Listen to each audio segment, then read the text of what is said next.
ஒரு மனுஷனுடைய வாழ்க்கை நிறைவாகும். பணத்தினாலோ இல்ல செல்வத்தினாலோ இல்ல அநேக சொந்த பந்தங்கள் இருக்கத்தினாலும் ஒரு மனுஷனுக்கு சந்தோஷமும் நிறைவும் பரிபூரணமும் உண்டாகாது. அது என்னோட சிறு வாழ்க்கையிலே நான் உணர்ந்தேன்.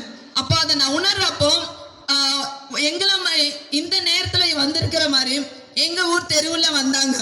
அப்போ அவங்க ஒரு பாட்டு பாடினாங்க. என்ன பாட்டுனா, ஏசு உங்க பணத்தை கேட்கல, நகையை கேட்கல, உங்க உள்ளத்தை தான் கேட்கிறான்னு சொல்லிட்டு அந்த பாடல் என்ன அதிகமா கவர்ந்தது. அப்ப இந்த உலகத்துல எல்லாம் பணத்தை பார்ப்பாங்க, நகையை பார்ப்பாங்க, எல்லாம் சொத்தை பார்ப்பாங்க. ஆனா கடவுளாகிய ஆண்டவராகிய இயேசு கிறிஸ்து மட்டும்தான் ஒவ்வொரு மனுஷனுடைய உள்ளத்தை பார்க்கிற தேவன். அந்த தெய்வத்தை வணங்கிறதுக்கு நான் தொடர்ந்தேன். அப்பொழுதுதான் என்னுடைய ஆத்மா தேடின அந்த ஒரு வெறுமை பூர்த்தியானது.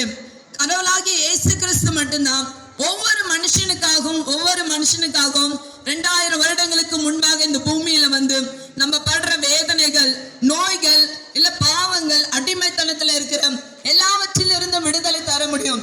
இந்த உலகத்துல நீங்க எங்க போனாலும் உங்களுக்கு விடுதலையே கிடைக்காது. இயேசு கிறிஸ்து மட்டும்தான் உங்களுக்கு விடுதலை கொடுக்க முடியும். இருக்கிற இடத்திலேயே ஒவ்வொரு நாளும் ஒரு நண்பர் கூட உங்க இருதயத்தை அறிய முடியாது.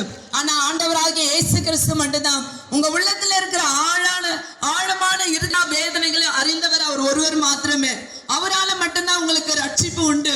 இயேசு கிறிஸ்து தான் இந்த பூமியில கிறிஸ்தவர்களுக்காக வரல, இந்த பூமியில இருக்க ஒவ்வொரு மனுஷங்களுக்காக இந்த பூமியில வந்தார். ஆண்டவராகிய இயேசு கிறிஸ்து வரும்பொழுதுதான் உங்க வாழ்க்கையில சந்தோஷம் வரும், விடுதலை வரும், சுகம் வரும், எல்லாமே வரும். நிறைவான வாழ்க்கைனா அது ஆண்டவராகிய இயேசு கிறிஸ்துவால மட்டும்தான் முடியும்.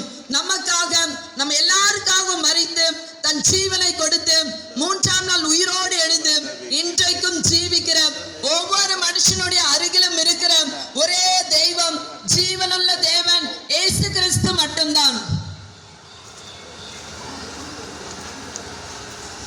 இயேசு வந்த வீட்டிலே சந்தோஷமே, இயேசு வந்த வீட்டிலே சமாதானமே, இயேசு வந்த வீட்டிலே சந்தோஷமே, சந்தோஷமே.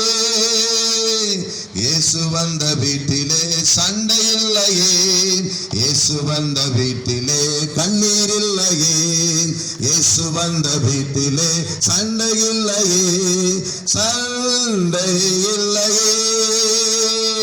இயேசு வந்த வீட்டிலே சமாதானமே, இயேசு வந்த வீட்டிலே சமாதானமே, இயேசு வந்த வீட்டிலே சமாதானமே, சமாதானமே.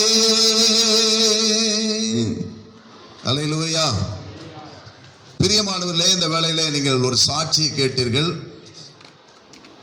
ஒரு